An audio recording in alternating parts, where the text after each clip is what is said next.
Hi, this is Terry from Fabric Junction, and today I'm going to show you how to put together the block that's called a 9-patch frame. And it is kind of a great block. Let me see, it was right behind me. There we go. So the one in the quilt I did in just 2 shades very similar, and on the pot holder I did it in some big floral fun prints. So the 9-patch frame has 9 sections, just like our 9-patch. Some of them are flying geese sections, and some of them are similar to a snowball. So think of a snowball, but you're only going to cut off one corner of it. So I'm going to show the snowball technique first. I take a marker or my ruler, either one, and this time I'm going to mark from point to point, right down the center. Because on this particular one, we're going to just trim away that extra piece.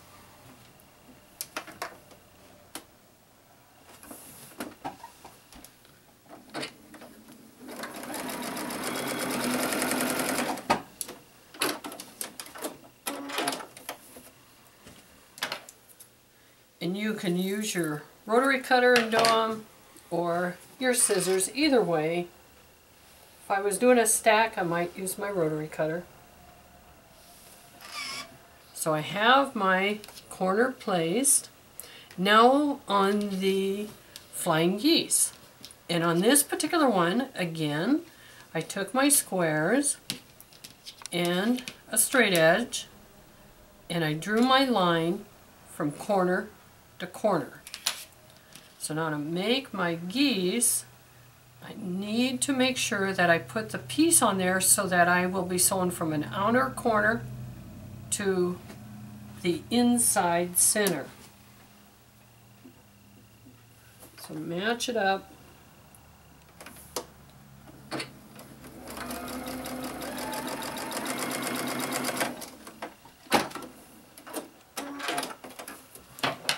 Trim. And again press.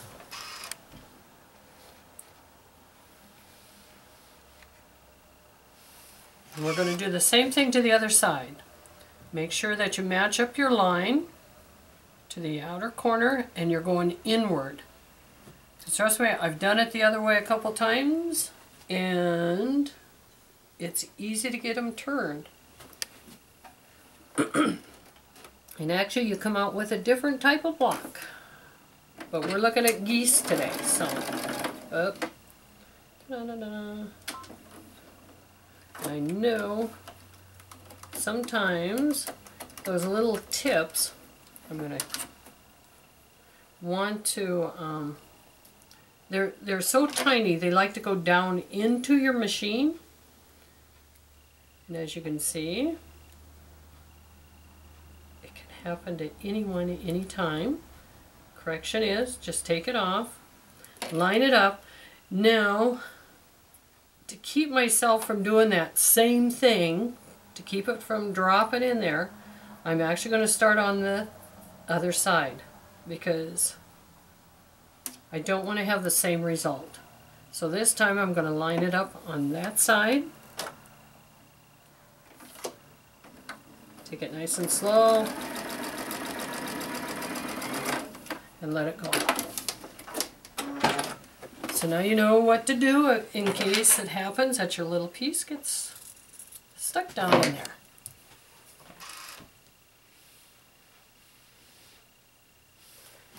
So once I have my other section, I want to sew the 2 together, and I can line these 2 up, and I know my seam needs to cross right here where my stitching is.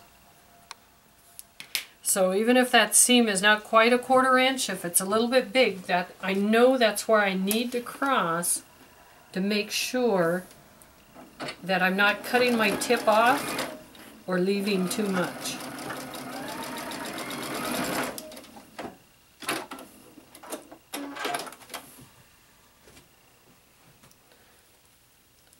Because this is the look we're looking for, is you want to keep that point there. You don't want to cut them off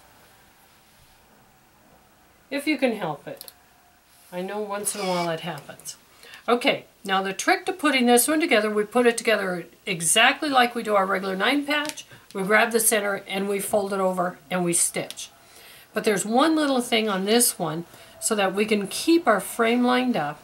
What I would like you to do when on your, what I'm going to call your little snowballs, flip them over, mark right on your stitch. You can see your stitch line. Mark that 1/4 inch. Just put a mark across there. So this works as your guide. Do it on both sides. This works as your guide when you're going to line it up. So once you have it marked, both sides, put it back in place, flip this one over. You know where you're going to cross here because you've got a seam allowance, and line that up. And you can use a pin. Put your pin right where your mark crosses your seam. Oh, I'm a little bit off. And then you can line it up on the seam on the other side. Put them together. Stand them up nice. Stand the pin up nice. That's what I'm... And then pull it out with a different pin in there. So the goal is to have those two sections lined up. That's my mark. There we go. Oh, and it's a little bulky. There we go. So nice and slow. And I'll see, did I get it?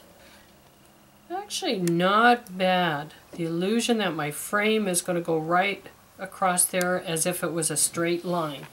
Once it's pressed, sewn together,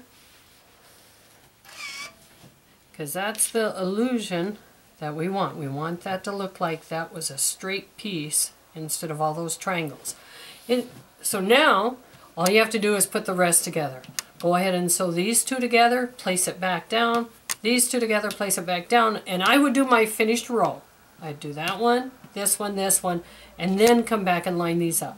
And you've already got that one marked so that you can line it up very nicely with the row below. And that's how I put together my 9-patch frame. The wording on this one just seems backwards to me, but once I have my block put together, of course, you know, I'm doing pot holders. I decided to put just a simple border around it, top and bottom. I added cornerstones to give it just a little something else. And voila, I have a pot holder.